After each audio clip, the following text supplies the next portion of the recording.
Your Steve Jones Show podcast is loading now. The Steve Jones Show podcast is sponsored by Sunbury Motors, North 4th Street in Sunbury, and Sunbury Motors Kia, routes 11 and 15 in Hummel's Wharf.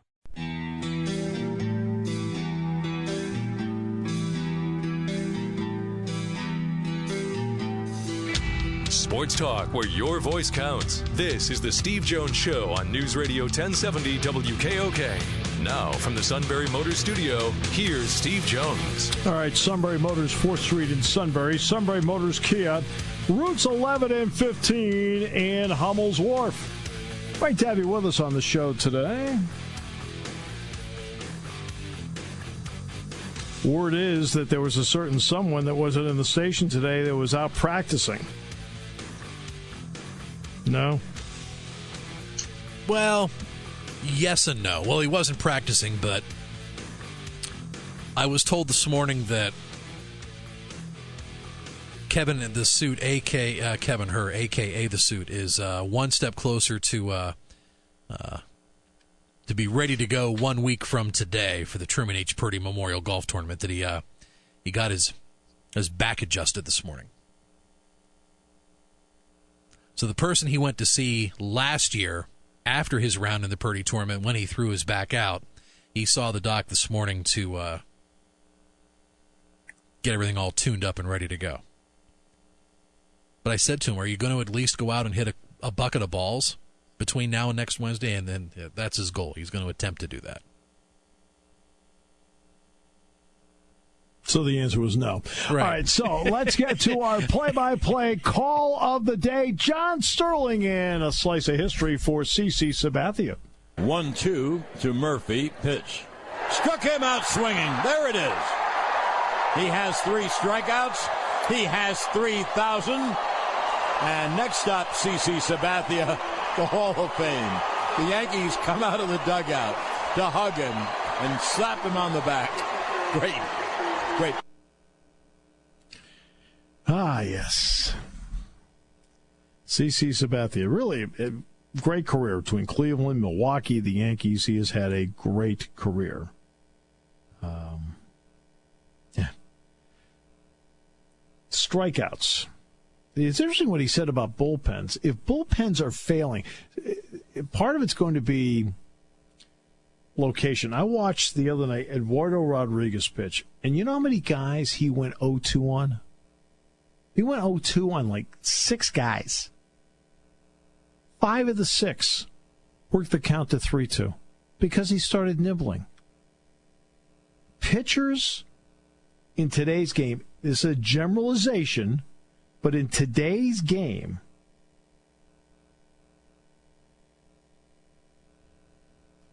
it seems like they're afraid to pitch to contact. And I talk about this in minor league baseball all the time, where I'll watch guys, and I'll say it straight out on the broadcast, the guys that drive me crazy as I'm announcing the game, and I think drive the fan crazy, are the guys that nibble.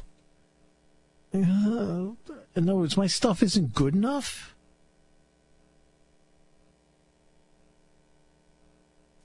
It was great to see Zach Eflin pitch that complete game for the Phillies on Sunday. But then I got to thinking, you watched last night, Vince Velasquez didn't even get to the 5th inning. They got to go through 5 relievers. And it's like, boy, if he didn't pitch that complete game on Sunday, maybe the score last night could have been 8-1, 10-1 against a very inferior team in Detroit. This makes it frustrating. A team with so much firepower.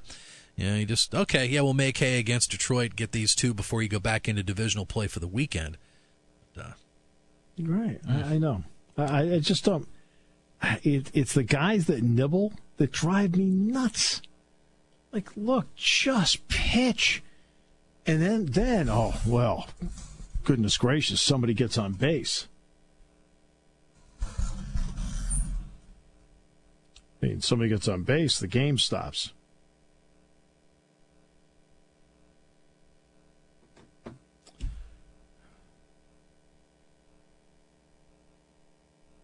those extra flinches, then you see the pitcher turn to first base in scenarios like that. Have there been times where you thought, oh, wait, I saw a balk, but one didn't get called? Or Oh, all the time. I mean, all the time I see balks. Well, my goodness. I mean, a lefty not going beyond the 45-degree angle and then throwing to first base? Absolutely. The number of times I don't see a pitcher go to a full set and go, I see that all the time. That's something I do see. And I realize at this level, for the most part, the games go quicker. I think they're better at this level, believe it or not, the A level of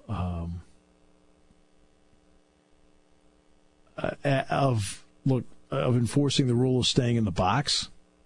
But you can't control when the pitcher leaves. It just stalls. There's no pitch clock.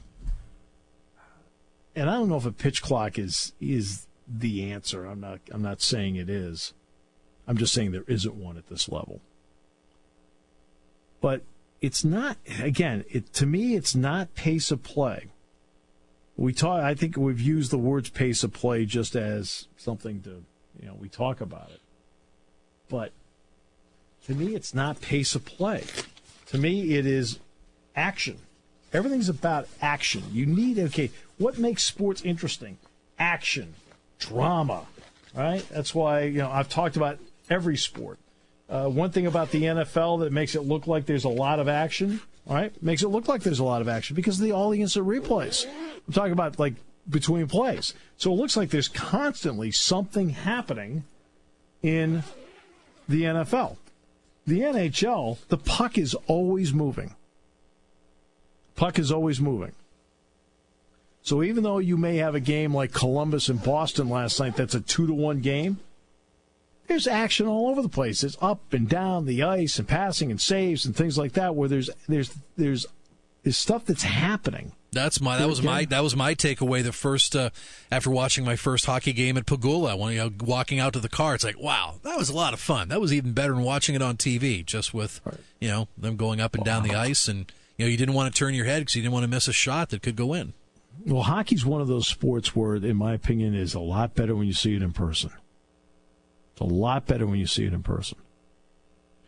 You can really appreciate it when you're there. Now, let's get to watching it on TV. See, we talk about the lack of scoring in soccer, but what's happening in soccer all the time? The ball is constantly moving. It may not be moving forward all the time, but it's constantly moving. Hockey, constantly moving. Right? Basketball, constantly moving. Even though football's breaking between plays, the replay of the previous play kind of, gives you that, it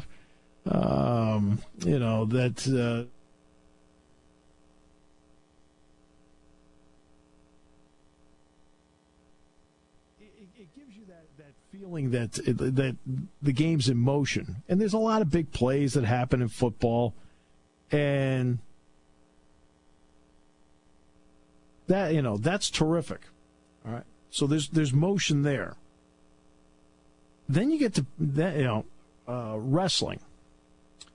Okay, a lot of our fans. Okay, let's say volleyball. We'll go volleyball first, then we'll get to wrestling. Volleyball, there's a point on every single play. On every single play, there's a point. Right? So no matter what, because of rally scoring, when they went from side outs to rally scoring, there's something at stake every time the ball's put in play. Okay, wrestling. At least the two men out on a wrestling mat are moving the entire time. I talked about the NCAA semifinals that really, has nothing to do with the appreciation of the awesome skill with which they wrestle with, but the semifinals were not exciting to the casual fan. And I've had several say that to me because even though there are great subtleties to it, there wasn't a lot of, quote, action. Like Bo Nickel, I've had people who are casual fans and, oh, man, they love that Bo Nickel. Well, what makes Bo Nickel exciting to the casual fan who may not be the wrestling aficionado because he's high energy and exciting and he's a great athlete and he goes for it. All right? Now we get to baseball. Okay? And you sit there for 3.5 hours. So, let's say we sit through, let's go back to wrestling for a moment. There are 10 bouts. Well, in 10 bouts, you may have a couple of pins, you may have a couple of tech falls, whatever. But in that 1 hour and, how long is a wrestling match? About an hour and 20, hour and a half, right? I'm not talking about a normal dual meet. I mean, obviously, the NCAA wrestling championship, the excitement is the championships on the line. But usually the two that get there or the Final Four are so skilled, okay, and so good at it, especially at counter moves, it doesn't lend itself to as much excitement because the skill level's so high. But just an average dual meet. How many takedowns are there in an average dual meet? How many, big moments, falls, tech falls, things like that? Okay, he's going to play the takedown game now. He's going to try and get a major. He's going to take the takedown game. He's going to try and get a technical fall. All right? So there's action happening over that hour and 25 minutes. Now you get to baseball. If a baseball game is 3 hours and 15 minutes and the ball is in play for 8 minutes, maybe 10 total, that is 2 hours and 50 minutes of a 3-hour game where the ball's not in play, where it's not moving. And it's not like hockey where the pucks go, go, go, go, or basketball where it's up and down and constantly moving. Or in football, hey, they take the snap and the ball's either being handed to somebody or being thrown to somebody. In baseball, how much time is there between pitches where the ball's not moving? Nothing's moving. Nobody. Guy steps out. Guy's got to check the third base coach. Pitcher's got to step up. He's got to walk around the back of the mound. Right? And goodness forbid if somebody gets on base. Oh, there are so many guys that I see when I'm doing games at this level. Obviously, it's not the major league level that I'm doing. Okay? But at this level, where I'll see them, and when nobody's on base, it is catch ball, look at catcher, nod head, pitch. Boom.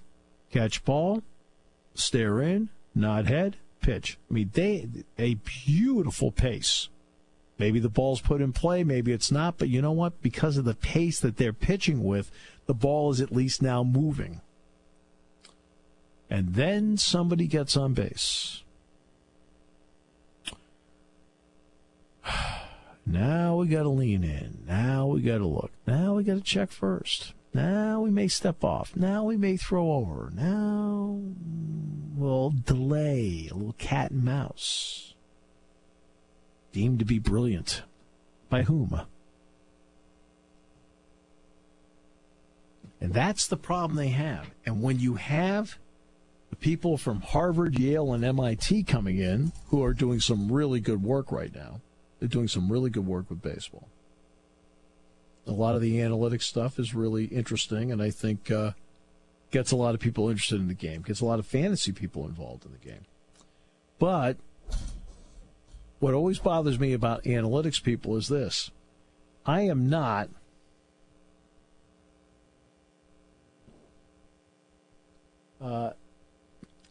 I don't think you would classify me, Sean, as a get off my lawn kind of guy. I think I'm pretty open to a lot of the new things that are happening here. Yes. Right? Sure. Okay? Mm-hmm. But it doesn't mean that there's one exact way of doing this. So the be-all, end-all of the be-all, end-all of the of analytics. This is how you construct an order. This is how you do this. Right? There's got to be some sort of compromise between the two.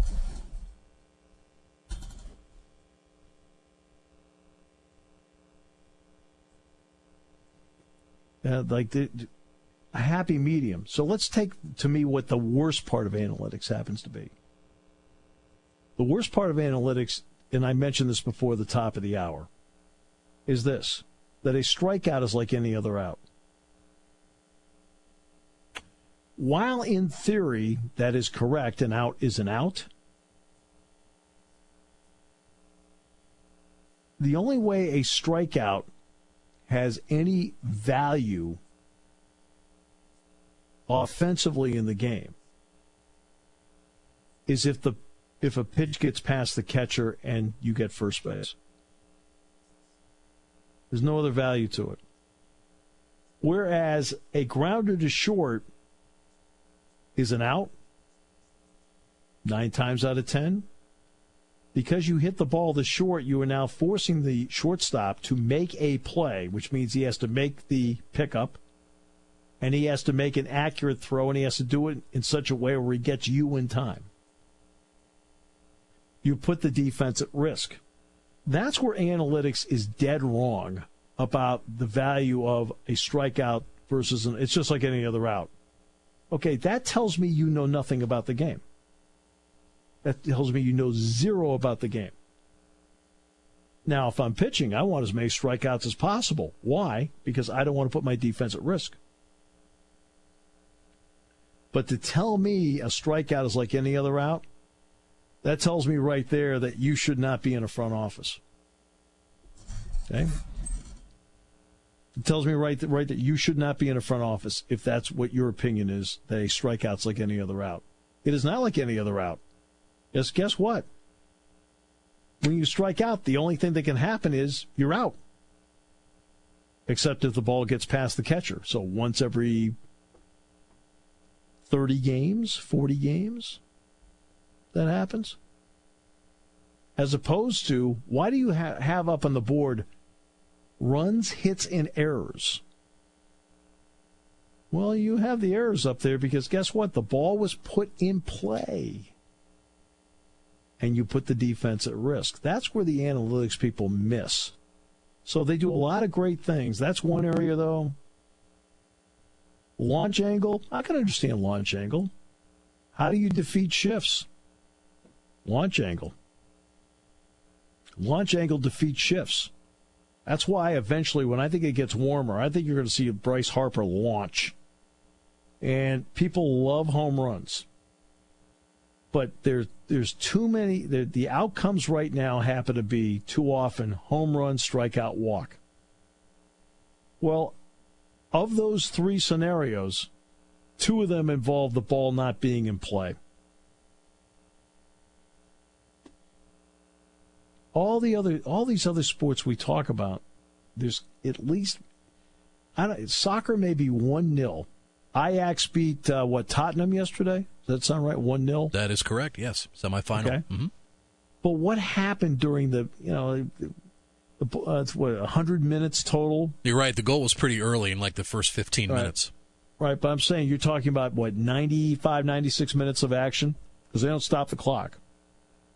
So 95, 96 with the extra time? What did the ball do for 95, 96 minutes? Lots and lots of moving and passing. Moving, passing. I mean, sometimes it wasn't forward, but the ball was constantly moving. You're constantly training your eyes. Okay, where's the ball? Where's the setup? What's going on? Yep, sometimes some goal kicks and corner kicks, depending on what was happening. And that is, that's something that where even in a 1-0 match, something was happening. And tactics go into play too. You have a lot of teams that do a lot of passing. You may have some teams that that may pass the ball 500 to 600 times in a match, but you have others that pull back that may not even clear 250 passes a game. Okay, but let me talk about tactics for a moment. Tactics are for the fan, and I mean the fan. Okay, in other words, you are locked in. You're a big soccer fan. So you know a lot about the tactics. All right? Remember we were talking about, Jim Wetzel thought I was too critical of wrestling, and, I think I've straightened that out. And Jim said, hey, I'm not a big hockey fan, but I can appreciate the skill. Well, yeah, so I can appreciate the skill too.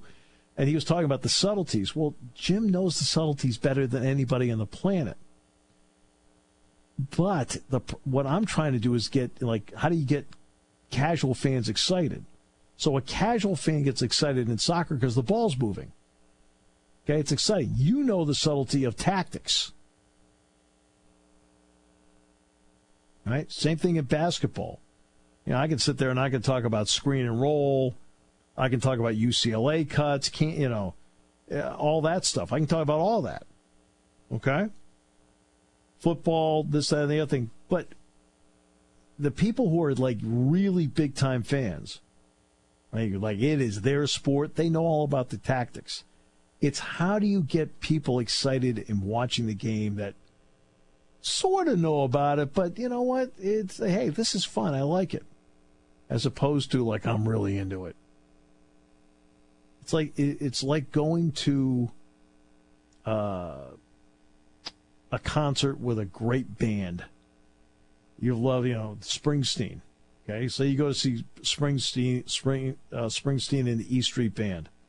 You're such a big fan that you know exactly where the drums come in. You know where, back in the day what Clarence Clemens was doing. You knew all that stuff because you were so into it. While the casual fan goes, hey, man, they sound great. You know what I mean?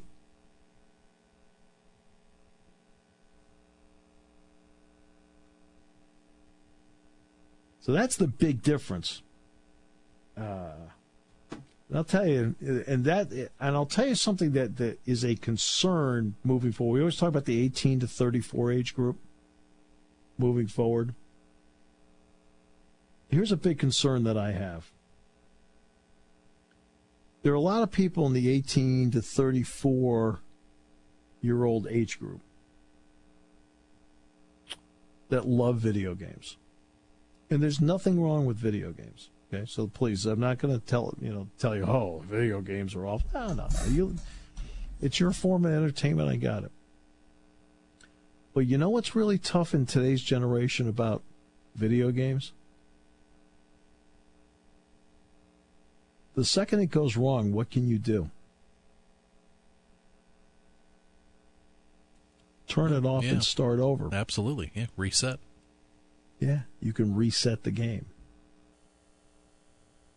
You don't get a lot of resets in life. You don't get a lot of resets in sports.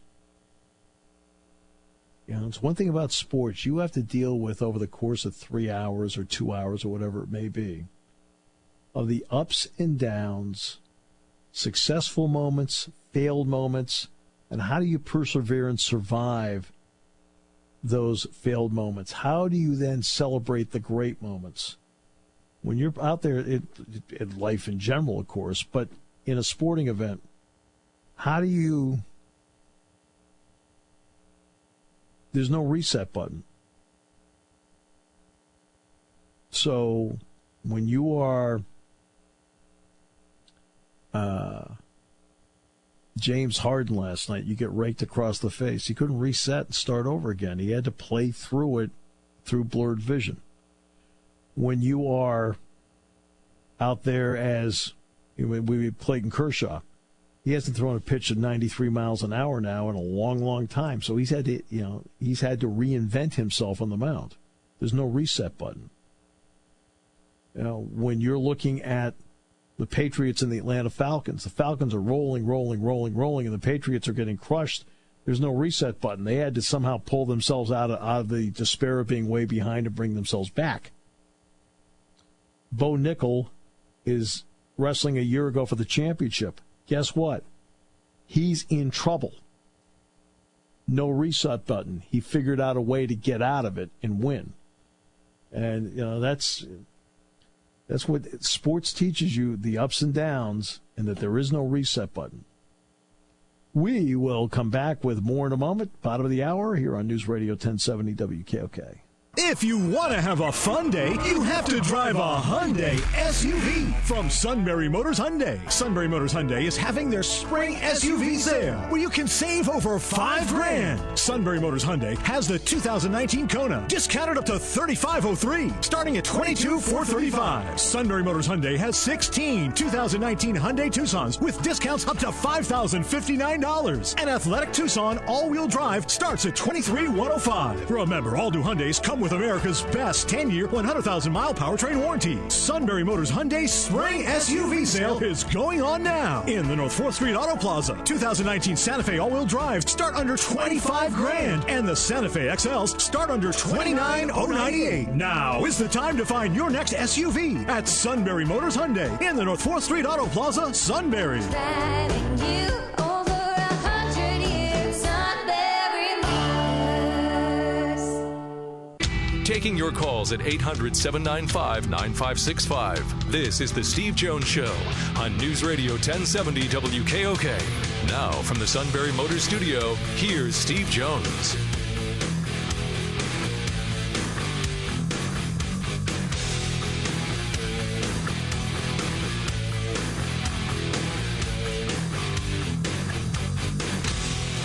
All right, great to have you with us on the show today. Brought to you by Sunbury Motors, 4th Street in Sunbury, Sunbury Motors Kia, routes 11 and 15 in Hummel's Wharf. We're at Penn's Tavern next Tuesday night. Talked to Keith Conlon today, a.k.a. known as Goon. They're not booing, they're chanting Goon. Well, he'll be there. Love it. I talked to him today. That's right. He golfed in the Purdy last year.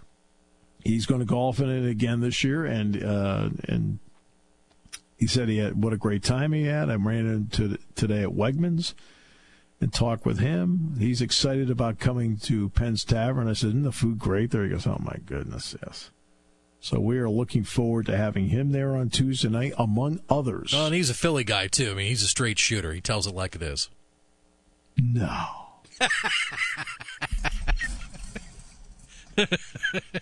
No. Well, I know you knew. I know you already knew that.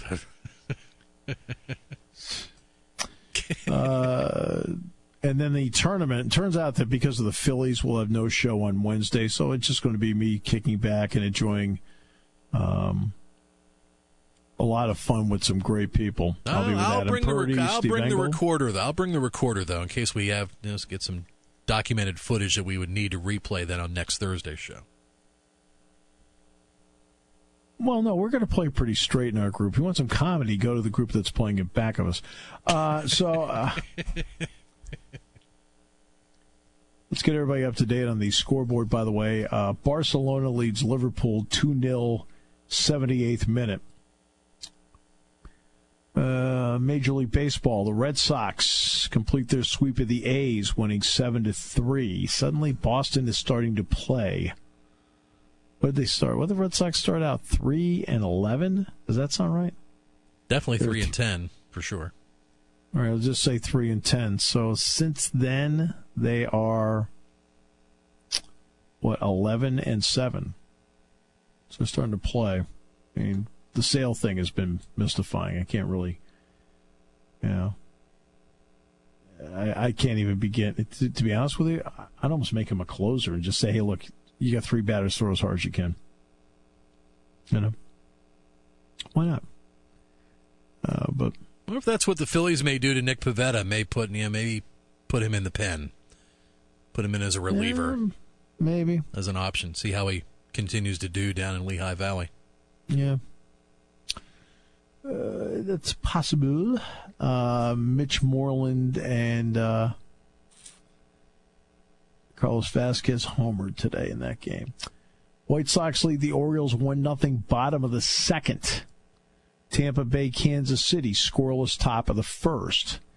Arizona leads the Yankees 2-0 out of Chase Field in the bottom of the third. And the Pirates, who last night scored 3 in the ninth to tie, then scored 3 more in the 11th to win. That broke their 9-game losing streak. Guess what? They're winning right now. They lead the Rangers 6-5 in the top half of the 8th inning, and they're threatening. They got a couple of guys on. Oh, they got Diaz at the plate. Threat's probably over. I'm just kidding. Just kidding. Yeah, Diaz is 0 for 2 today with a run scored and a walk. By the way, former Liverpool star Luis Suarez and Lionel Messi, both goals for Barca in that 2-0 lead. A little over 10 minutes to go. Suarez. Today's game's in Camp Nou, so they'll move to Anfield next week for the back end of the semifinal. Poole better score here. Poole needs to score. A.K.A. the Fighting Jeff Tarmans. Oh, believe me, he's locked in right now. He's probably throwing stuff at the TV. Oh, my goodness. Chelsea's in the UEFA Europa League, and they play in a semifinal tomorrow. Yeah. That'll be great. Yeah. Yeah, terrific. Yeah, that's where they take the 5th and 6th place teams in the in all those European leagues. So they create a UEFA Europa League. So yeah, AKA known as them. Right. All right. Hopefully they can finish this year in the top 4. Then they can play in Champions League next year. So, of course, that means extra money too. It's all about cash. Oh yeah. Okay. Today at the basketball trial,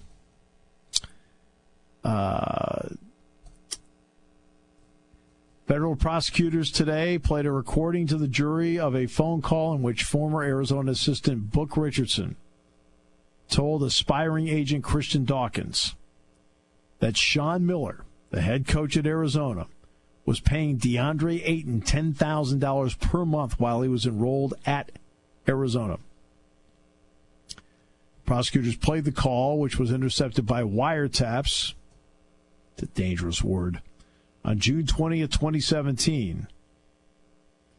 Now, the prosecution is getting close to finishing. This was part of the finish. Dawkins and Richardson were discussing how to recruit Ayton as a client to Dawkins' fledgling sports management company. While talking about Ayton, Richardson told Dawkins, Sean's got to get the blank out of the way and let us work. We'll see how Sean plays it out, Dawkins said. You know what he bought? You know what he bought per month? Dawkins said, what did he do? I told you, 10, Richardson replied. He's putting up some real money for him. He told me he's getting killed. Richardson said, quote, but that's his fault.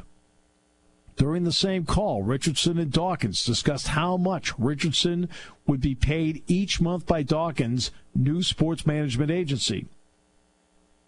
Dawkins said, quote, you already know Sean is taking care of Raleigh, that's Raleigh Alkins and them. Later on Wednesday, Dawkins was called to testify and said he did not see anything wrong with paying college athletes. They are the only kids in college who can't get paid legally. There is a need for them to get paid. I don't think anything that's been discussed in either case is a crime. Dawkins testified that he believed his company was already getting Alkins as a client and that Ayton was already being paid through other parties. DeAndre Ayton is going to get more than $5,000, Dawkins said. That's not even in the ballpark of what he's going to get. It was unclear whether co-defendant Merle Code will testify. Federal prosecutors have charged Dawkins and Code, a former Adidas consultant, with bribing 3 former assistants, Richardson, Lamont Evans with South Carolina and Oklahoma State, and Tony Bland of USC, to influence their players to sign with Dawkins' company and certain financial advisors once they turn pro. Dawkins testified today that he did not want to pay assistant coaches because he didn't think they had much influence over their players' choices in agents. By the time those kids get to college, the deals are usually already done, Dawkins testified. There's no need to pay a college coach because these players are coming to college with agents. This idea that it's an amateur world is not real. I could be wrong here, but I'm pretty sure that no one is signing players who isn't paying. Dawkins said Jeff D'Angelo, the pseudonym for an undercover FBI agent posing as an investor, wanted to bribe the coaches despite his objections. During a telephone call with D'Angelo on June 28, 2017, Dawkins told him, quote, "If you just want to be Santa Claus and just give people money, well, the heck with it. Let's take the money and let's go to the strip club and buy hookers." Nothing like that kind of testimony. You can't put a price on that. Just pay guys just for the sake of paying the guy because he's out of school. That doesn't make any sense, Dawkins testified. D'Angelo is basically saying, you're going to introduce me to coaches that I can pay or I'm not going to fund you. Now remember, he's an undercover guy, D'Angelo. ESPN reported in February of 2018 that FBI wiretaps intercepted a call between Dawkins and Miller in which the Arizona coach discussed a $100,000 payment that secured Ayton's commitment to the Wildcats. At the time, Miller disputed the report and denied ever paying a recruit to sign with Arizona. Last week, federal prosecutors played a surveillance recording of a meeting on June 6, 2017, in which Dawkins, who was on trial for having allegedly bribed college coaches, talks about Ayton and says Miller told him, "I'm taking care of everything myself. I want to bring you in. I'll turn everything over to you." Former financial advisor Marty Blazer, a cooperating witness for the government, was present at the June 2017 meeting and testified last week that the reference was about Miller, quote, taking care of payments for Ayton. Ayton, of course, 7-1 from the Bahamas, played one season at Arizona, and then the Phoenix Suns last June selected him first overall in the NBA draft. Munish Sood, a business partner of Dawkins, pleaded guilty to 3 felony counts related to the case and testified that Richardson accepted a $5,000 bribe during an initial meeting in New York on June 20th, 2017. In return, Book Richardson promised to steer current and future Arizona players, including Ayton, Alkins, and Alonzo Trier, to Dawkins' company. You're going to get Raleigh Alkins. He's going to be a first-rounder, Richardson told Sood and others during the meeting at a New York hotel. Alonzo Trier, you should get him. DeAndre Ayton, we're working on him. At one point during the recording, Richardson told Sood that the undercover FBI... At one point during the recording, Richardson told Sood and the undercover FBI agents that Dawkins told him, "I wish I was a pimp and you were a prostitute. You'd make millions for me. You make $250,000 a year, and you're broke," Dawkins told Richardson. In July 2017, Richardson asked for an additional $15,000 from Dawkins and Sood to give to the mother of 2018 recruit Javon Quinterly of Hackensack, New Jersey. Richardson said he planned to make 3 payments of $5,000 each and would pay her $10,000 of his own money. So Mama's like, how's this going to work? I want to move to Tucson. Richardson said he had a meeting in Sood's office in Princeton, New Jersey, July 20, 2017. I said, look, you don't want to move to Tucson. It's a nice vacation spot, but it's hot. That is what I'll do. That is what I can do for you, is to put you in a situation to move to Tucson. I don't want the NCAA with us. He said, you should take 2 or 3 month visits, then shut it down. And then as soon as you can, and then as soon as you do that, you commit. Quinterly, the number 7 point guard prospect in the class of 2018, according to ESPN's recruiting analyst, did commit to Arizona over Villanova in August 2017. After Richardson was among 10 men arrested by the FBI in September 2017, Quinterly decommitted, and he played at Villanova this past season. He announced in April he was transferring to another school. Richardson said during the recording that he was making $2,000 monthly payments to Rodney Labassiere, Alkin's cousin, who was living with him in Tucson. His cousin moved to Tucson, which I'm highly against, Richardson said. I never want the parents or anyone to move there. I'll give you $2,000 a month to make sure it works. But he brought him his wife and his child. Wrong move. During one of the recordings, Richardson told the undercover FBI agents that LSU coach Will Wade attempted to hire him. At the time, Arizona and LSU were involved in recruiting Nazrian Reed from Asbury Park, New Jersey. According to Richardson, Wade told him, look, there's a deal in place. I got $300,000 for him. Richardson said he responded, expletive, give me half, and I'll make sure the kid goes there.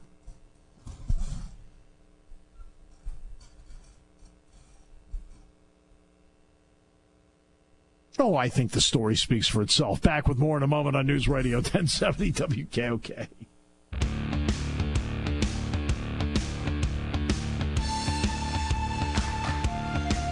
Well, now we'll see what the defense says. Interesting. I mean, Christian Dawkins gets on the stand and says, hey, look, I think they ought to be paid. The issue you're going to have is every time a new contract is announced, and let's just use Dabo Swinney as an example. This is not a condemnation at all of Dabo Swinney. But he gets a $93 million deal. Was it 10 years? 10 years, $93 million. And you're going to get, well, he gets 10 years, $93 million. Meanwhile, what's the sweat equity of the players? It's not rewarded. Okay. But let's remember, too, I mean, how old's Dabo now? Dabo's what? His mid-40s? 45? 40, 45? Yeah, all those years he spent as a grad assistant, all those years he spent as an assistant, he's worked his way up through his profession. I mean, look at all of you out there who have worked your way through. You weren't out of the gate at the age of 20 making money, like tons of money. Dabo turns 50 November 20th. Right. So he's an adult. He's adult with a profession and a career. When he was a grad assistant, he was not making any money. I think he was a walk-on at Alabama, I believe. I can tell you he wasn't making any money then. I know it's a lot of money. I get it. But sometimes I wonder, like, people make these statements about, they get all this money, they can do whatever they want. Well, they can make money because they work their way to get there. I mean, Dabo Swinney did not leave Alabama 4 years ago. He's 50 years old now. Right? He's established himself as a professional along the way. Well, professionals work their way up, usually. Maybe not in this show. You're listening to News Radio 1070 WKOK Sunbury. You can hear us anywhere in the world with the Sunbury Broadcasting Corporation app.